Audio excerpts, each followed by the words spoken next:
السلام علیکم۔ آج ہم economics second year Urdu medium 5th chapter agricultural sector کے بارے میں شروع کریں گے نیا ٹاپک۔ تو آج کا جو ٹاپک ہے فرسٹ، ہندوستانی معیشت میں زراعت کی اہمیت، importance of agriculture in Indian economy, اس کے بارے میں پڑھیں گے۔ جیسا کہ آپ سب جانتے ہیں کہ ہندوستان میں جو اہم شعبہ ہے وہ زرعی شعبہ ہے۔ یہاں پر دیکھیے ہندوستان جیسے ترقی پذیر ممالک میں زراعت جو ہے نا، اس کو ریڑھ کی ہڈی جیسی اہمیت حاصل ہے۔ جیسے انسانی جسم میں ریڑھ کی ہڈی جو ہوتی ہے نا، اس کو بہت زیادہ اہمیت ہوتی ہے۔ اس کے بغیر انسان نہ چل پھرنے کے قابل ہو سکتا ہے، نہ کوئی کام کے قابل ہو سکتا ہے۔ تو اسی طرح ہندوستانی معیشت میں کیا ہے، زراعت کو بہت اہمیت حاصل ہے، اور زراعت سے جو آمدنی حاصل ہوتی ہے اس سے معیشت کے کئی ترقیاتی کام انجام دیے جاتے ہیں، اور زیادہ آمدنی زراعت ہی سے حاصل ہوتی ہے۔ لیکن موجودہ دور میں زراعت کی جو اہمیت ہے اس میں کمی آتی جا رہی ہے۔ اس کی وجہ کیا ہے، زراعت میں جو کام کرنے والے افراد ہیں وہ دوسرے شعبے جیسے کہ ثانوی شعبہ ہے، صنعتی شعبہ ہے اور خدماتی شعبہ ہے، اور ان شعبوں کو منتقل ہو رہے ہیں، اور زراعت میں کام کرنے والوں کی کیا ہے تعداد گھٹ رہی ہے، جس کی وجہ سے زراعت سے حاصل ہونے والی آمدنی میں کمی ہو رہی ہے۔ تو یہاں پر ہم دیکھیں گے کہ ہندوستان میں زراعت کو کیا اہمیت حاصل ہے، کیونکہ یہاں پر دیکھیے زرعی شعبے سے ہی ملک اور غیر ملک کے بازار میں غذائی اجناس کی جو رسد یعنی کہ سپلائی ہوتی ہے، یہ رسد و طلب کا جو باہمی انحصار ہے، اس کو ہم کیا کہتے ہیں، بازاری تعاون کہتے ہیں۔ بازاری تعاون یہاں پر ملک کے اندرونی علاقوں میں بلکہ اس کے علاوہ کیا ہے، بیرونی ممالک سے بھی یہاں پر بازاری تعاون پایا جاتا ہے، اور اس بازاری تعاون سے دوسرے ممالک سے جو ہم بازاری تعاون رکھتے ہیں جسے ہم عالمی بازار کہتے ہیں، تو اس سے ہمیں دیکھیے زرعی مبادلہ حاصل ہوتا ہے۔ جب دوسرے ممالک کو ہمارے ملک سے زرعی اجناس کی کیا ہے برآمد کی جاتی ہے، ایکسپورٹ کیا جاتا ہے، تو اس سے کیا ہوگا، زرعی مبادلہ میں اضافہ ہوتا ہے، جس سے ملک کی قومی آمدنی میں اضافہ ہوتا ہے۔ تو چلیے ہم شروع کرتے ہیں آج ہندوستانی معیشت کی اہمیت کو ہم حسب ذیل میں بتائیں گے۔ فرسٹ جو پوائنٹ ہے نا، جی ڈی پی میں زراعت کا حصہ۔ جی ڈی پی یعنی کہ خام گھریلو پیداوار، ملک کے اندر جو پیداوار ہو رہی ہے اندرونی حدود کے اندر، اسے ہم کہیں گے خام گھریلو پیداوار، یا اسے ہم جی وی اے یعنی کہ خام اضافی قدر بھی کہہ سکتے ہیں۔ تو اس طرح ہم یہاں پر اس میں دیکھیں گے کہ کس طرح مختلف ادوار میں زرعی پیداوار میں کتنا اتار چڑھاؤ ہوا ہے، کتنا جو سو مختلف شعبوں سے آمدنی حاصل ہوئی ہے، اور اس میں کس رفتار سے اضافہ یا کمی ہوئی ہے، اسے ہم مختلف پیریڈ میں دیکھیں گے، مختلف ایئرس میں یا مختلف سالوں کے دوران دیکھیں گے ہم اس کو۔ تو یہاں پر دیکھیے پہلی عالمی جنگ کے وقت قومی آمدنی میں 2/3 حصہ زراعت ہی سے حاصل ہوتا تھا۔ 1950-51 میں خام گھریلو پیداوار جی ڈی پی میں زراعت اور زراعت سے جو وابستہ سرگرمیاں ہیں، زراعت یعنی زراعت سے جو پیداوار حاصل ہوتی ہے، اس کے علاوہ زراعت سے جو ملحقہ جو اس سے وابستہ سرگرمیاں ہیں، جیسے سمکیات ہیں، مرغ پالن ہے، مویشیوں کی افزائش ہے، یہ تمام جو سے اس میں شامل رہتا ہے۔ تو یہاں پر دیکھیے زراعت اور زراعت سے ملحقہ جو سرگرمیاں ہیں اس کا حصہ کتنا تھا، یہاں پر 56.5% تھا، اور یہ 2001 میں 24.7% اور 2012 اور 13 میں 13.0% رہ گیا۔ تو یہاں پر دیکھیں فی الحال زراعت کا حصہ مجموعی اضافی قدر جی وی اے فیصد کے طور پر یہاں پر دکھایا گیا ہے ٹیبل میں، جس کو ہم جدول کے ذریعے سمجھائیں گے۔ یہاں پر جدول میں دیکھیے آپ، جس کو جدول سے ظاہر کیا گیا ہے، رواں قیمتوں پر ملک کے کل جیویے یعنی کہ مجموعی اضافی قدر میں زراعت اور اس سے وابستہ جو شعبوں کا حصہ ہے اس کو یہاں پر بتایا گیا ہے. تو یہاں پر دیکھیے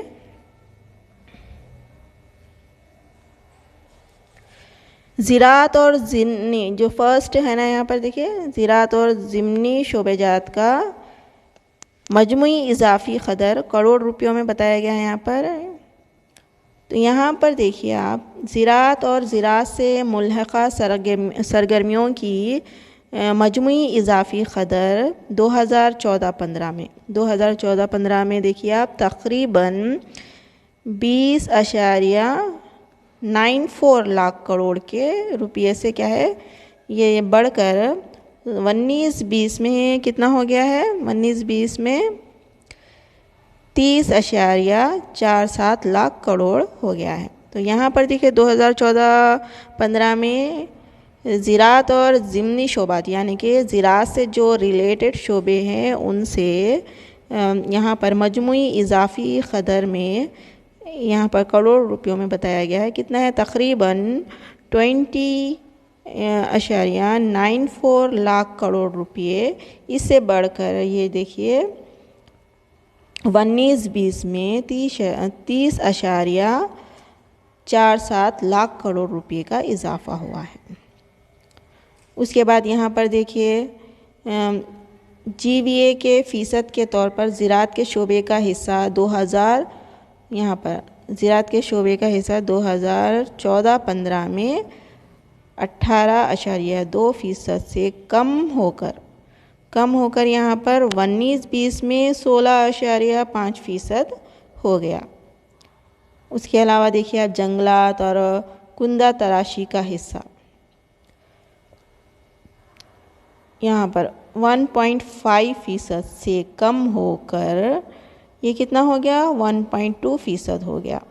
سمکیات کا حصہ دیکھیے آپ 1.0 سے کچھ حد تک بڑھ کر 1.1% ہو گیا.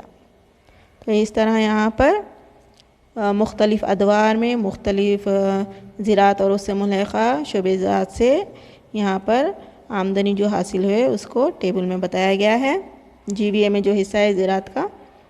اب ہم نیکسٹ دیکھیں گے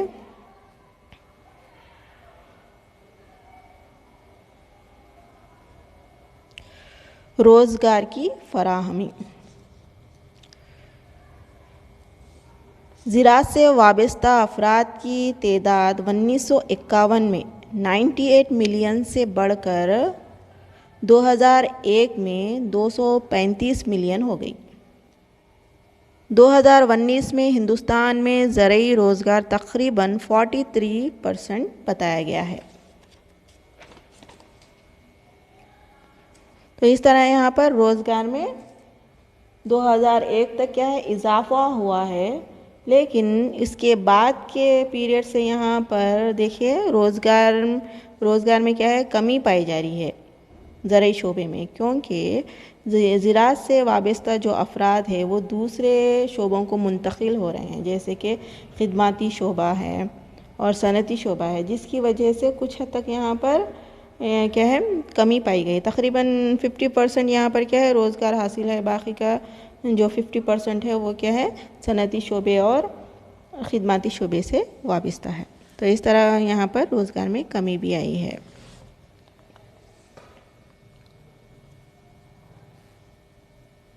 نیکسٹ ہم دیکھیں گے صنعتوں کو خام مال کی فراہمی. صنعتوں کو جو خام مال فراہم ہوتا ہے ایگرو بیسڈ انڈسٹریز کہتے ہیں ہم جسے، یعنی کہ زرعی اشیاء کے ذریعے جو صنعتی اشیاء تیار کی جاتی ہے اس کو ہم کہیں گے ایسی انڈسٹریز جہاں پر زرعی اشیاء سے صنعتی اشیاء تیار کی جاتی ہے، جیسے مختلف قسم کے تیل ہیں اور مختلف انڈسٹریز ہے، جیسے بسکٹ بنانے والی انڈسٹریز ہے. یہ تمام انڈسٹریز کو خام مال جو حاصل ہوتا ہے وہ شعبہ زراعت سے ہی حاصل ہوتا ہے. کئی چھوٹے پیمانے کی اور گھریلو صنعتیں اپنے خام مال کے لیے زراعت پر ہی انحصار کرتی ہیں. زراعت ہی سے ان صنعتوں کو خام مال حاصل ہوتا ہے. ان صنعتوں میں دیکھیے شکر ہے، جوٹ ہے، پارچہ جات یعنی کہ جو کپڑوں کی تیاری کی جاتی ہے، اور اس کے علاوہ وناسپتی گھی ہے، آٹے، مختلف قسم کے آٹے وغیرہ ہیں۔ تو یہاں پر آٹے کی جو چکی ہوتی ہے نا، اس میں مختلف اشیاء کا آٹا تیار کیا جاتا ہے، گیہوں کا آٹا، جوار کا آٹا، مختلف دالوں کا آٹا، چنے کی دال کا آٹا۔ اس کے علاوہ دیکھیے شجر کاری اور غذائی عمل خالص کاری۔ غذائی عمل خالص کاری یعنی کہ پروسیسنگ، یہاں پر اشیاء کی کوالٹی، اس کی اقسام کے لحاظ سے اشیاء کو الگ الگ کیا جاتا ہے۔ اعلیٰ کوالٹی کی اشیاء الگ ہوتی ہے، ادنیٰ کوالٹی کی اشیاء الگ ہوتی ہے۔ تو یہاں پر ٹریڈ مارک دیا جاتا ہے اشیاء کو الگ الگ کر کے۔ اس کی صنعتیں براہ راست اس کا جو انحصار ہوتا ہے زراعت پر منحصر کرتے ہیں اکثر صنعتیں۔ نیکسٹ ہم دیکھیں گے صنعتی اشیاء کے لیے بازار۔ ترقی پذیر معیشتوں کی دیہی آبادی صنعتی ترقی پر منحصر کرتی ہے۔ تو یہاں پر دیکھیے جو ترقی پذیر معیشتیں ہوتی ہیں جیسے کہ ہندوستان ہے، ہندوستان میں اکثر جو آبادی دیہاتوں سے وابستہ ہوتی ہے، ان کا جو ذریعہ معاش ہوتا ہے زراعت ہی ہوتا ہے۔ تو یہ جو زراعت کرنے والے افراد ہیں، ان کی ترقی کا جو انحصار ہے صنعتوں کی ترقی پر ہے۔ اگر صنعتوں کو بہت زیادہ ترقی ہوگی، بہت زیادہ انہیں خام مال کی ضرورت ہوگی، تو یہاں پر کیا ہے، خام مال فراہم کرنے والے دیہی افراد ہوں گے، کسان ہوں گے، تو انہیں کیا ہے، اگر صنعتیں اچھی قیمتیں دیتی ہیں تو یہاں پر دیہی ترقی حاصل ہونے کا اندیشہ ہے۔ اگر زرعی پیداواری میں اضافے کے اقدامات کیے جائیں، زرعی شعبے کی آمدنی میں اضافہ ہوگا، اور یہاں پر دیکھیے، اور صنعتی ترقی کے عمل کو اگر فروغ حاصل ہوگا، یعنی جس رفتار سے صنعتی ترقی آگے بڑھتی جائے گی، اسی رفتار سے دیہی علاقے کم قیمت اور درمیانی قیمت والی جو اشیاء صارفین ہیں، اس کا بہت بڑا حصہ کیا ہے، صنعتوں کو فراہم کریں گے، اور یہاں پر بہت بڑے بازار اس کے لیے قائم کیے جائیں گے، جس سے کیا ہے، شہری آبادی اور صنعتوں کو فائدہ حاصل ہوتا ہے۔ نہ صرف شہری آبادی سے کیا ہے فائدہ حاصل کرتی ہے، بلکہ کیا ہے، صنعتیں بھی اس سے فائدہ اٹھاتے ہیں۔ تو لہٰذا صنعتی اشیاء کے لیے دیہی جو افراد ہوتے ہیں، جو کسان ہوتے ہیں، جو پیداوار اپنی کرتے ہیں، اس کے لیے بڑے بڑے بازار قائم کرتے ہیں، جس سے ان کی آمدنی میں اضافہ ہوتا ہے۔ نیکسٹ پوائنٹ ہم دیکھیں گے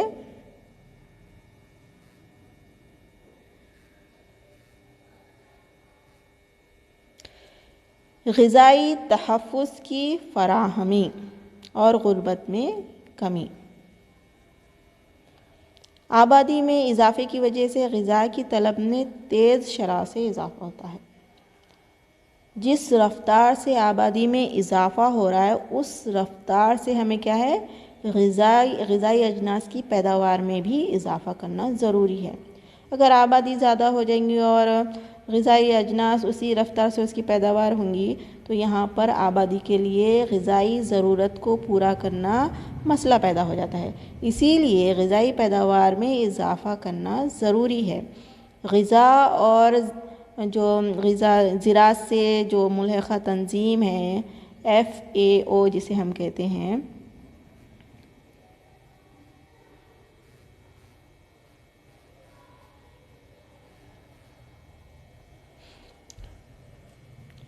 غذائی تحفظ، یہاں پر دیکھیے زراعت تنظیم،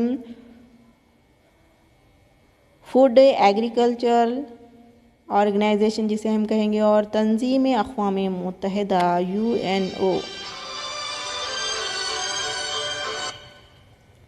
UNO کے مطابق بھوک، ناقص غذائیت اور کم وزن، انڈر ویٹ، یہ جو مسئلہ ہے ہندوستان میں عام مسئلہ پایا جاتا ہے۔ ان پر قابو پانے کے لیے زرعی شعبے کی ترقی لازمی ہے۔ زراعت سماج کے کمزور اور غریب طبقات کی اکثریت کے لیے مسلسل ذریعہ معاش اور غذائی تحفظ کا ذریعہ ہے۔ تو یہاں پر زرعی شعبے سے کیا ہے، ذریعہ معاش کا ذریعہ ہے، یہ روزگار کا ذریعہ معاش یعنی کہ روزگار کا ذریعہ ہے، غذائی تحفظ حاصل ہو رہا ہے اس سے،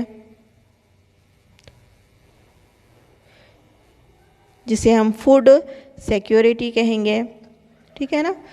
زرعی شعبے کی بڑھتی ہوئی فاضل پیداوار، فاضل پیداوار یعنی کہ زائد پیداوار۔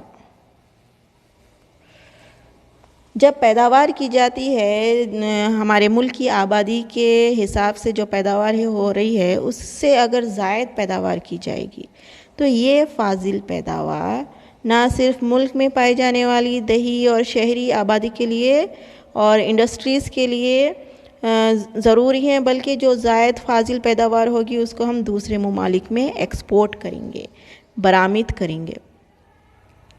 تو یہاں پر دوسرے ممالک کو برآمد کرنے سے اس سے کیا ہوگا؟ زرعی مبادلہ میں اضافہ ہوگا۔ زرعی مبادلہ یعنی کہ بیرونی کرنسی میں اضافہ ہوگا، تو اس سے ہماری قومی آمدنی میں، ہمارے ملک کی قومی آمدنی میں اضافہ ہوتا ہے۔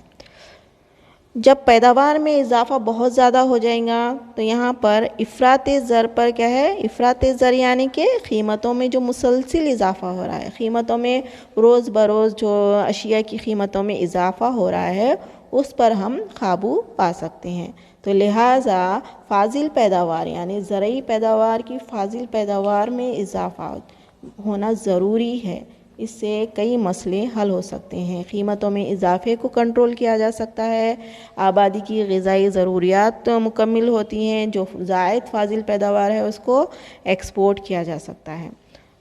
تو اس طرح یہاں پر دیکھیے ہم غذائی مسئلے کو حل کر سکتے ہیں۔ نیکسٹ ہم دیکھیں گے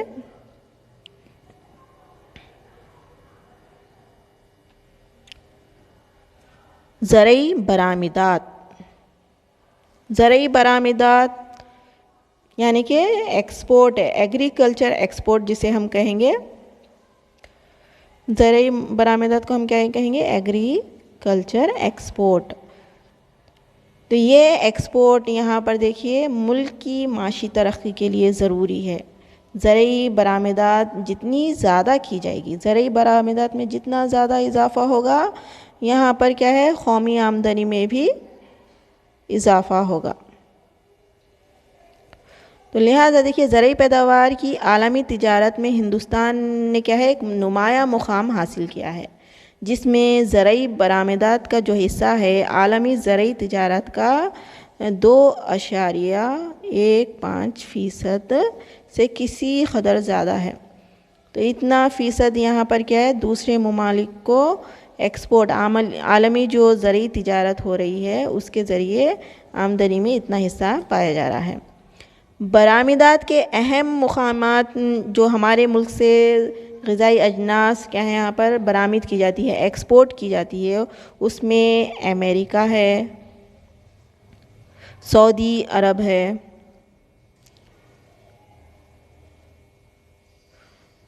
ایران ہے، نیپال اور بنگلہ دیش۔ ان ممالک کو ایکسپورٹ کیا جاتا ہے، یہاں پر غذائی اجناس کو ایکسپورٹ کیا جاتا ہے۔ سال 2018 اور 19 میں 2.7 لاکھ کروڑ روپے کی برآمدات کی گئی ہیں۔ یہاں پر دیکھیے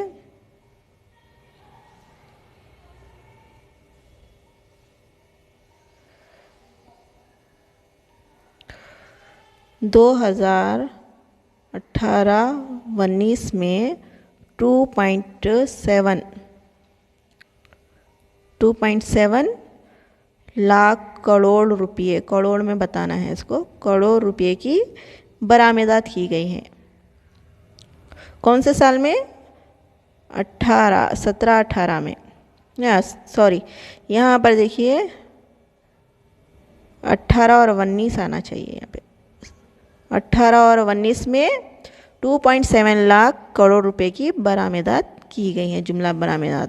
اور دیکھیے آپ 1.37 لاکھ کروڑ روپے کی برآمدات کی سطح کو چھو لیا ہے اس طرح ہندوستان نے۔ اور 1960-61 میں 1960 اور 61 میں جملہ برآمدات میں زرعی برآمدات کا جو حصہ ہے نا وہ ہے 44.2 فیصد. یہاں پر دیکھیے 61 میں جملہ برآمدات میں زرعی برآمدات کا جو حصہ تھا وہ 42.2% تھا، اور 2010 اور 11 میں یہ کم ہو کر 9.9% ہو گیا. یہ کمی کی وجہ کیا ہے؟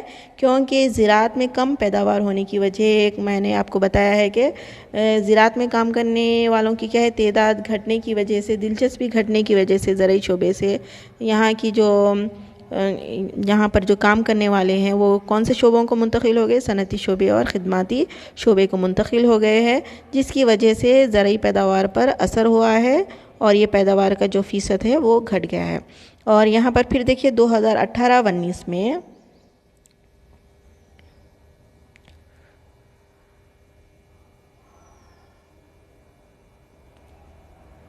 2018-19 میں یہ پھر بڑھ کر کتنا ہو گیا؟ 13.0% ہو گیا ہے. مذکورہ بالا کے علاوہ دیکھیے ہندوستان کے حمل و نقل کے نظام میں اور بینکاری کے لیے زراعت اہم سہارا ہے. تو یہاں پر زیادہ جو بینک سے کیا ہے زرعی کاموں کے لیے کیا ہے قرض لیا جاتا ہے، تو زیادہ جو بینکاری کا جو کام کیا جاتا ہے زرعی شعبے کی ترقی کے لیے زیادہ کام کیا جاتا ہے.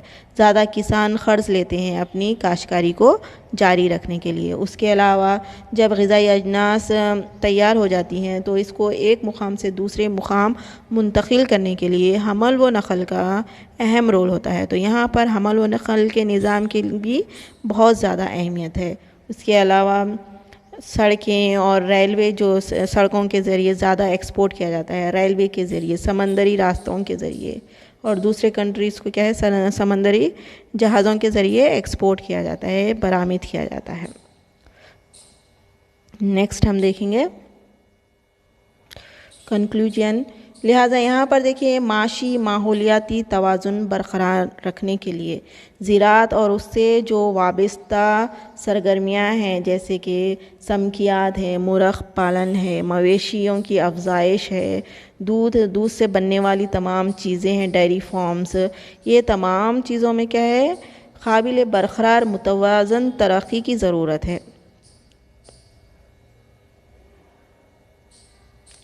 زراعت اور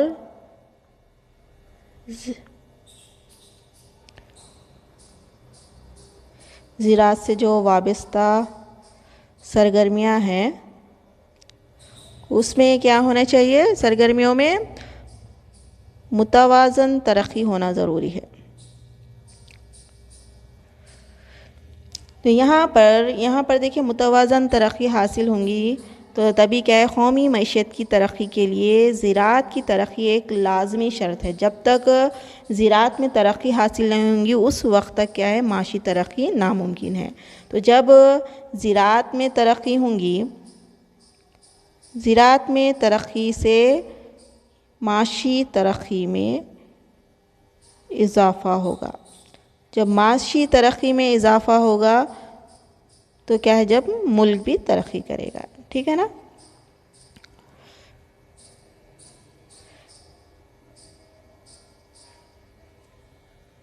چلیے اب ہم بڑھتے ہیں اس جو ابھی تک ہم پڑھے ہیں ہندوستان میں یا ہندوستانی معیشت میں جو زراعت کی اہمیت ہے. بورڈ ایگزام میں اس کے لیے اس طرح کوشچن آتا ہے ہندوستانی معیشت میں زراعت کی اہمیت کو واضح کیجیے، جس کے لیے 10 مارکس مختص ہیں.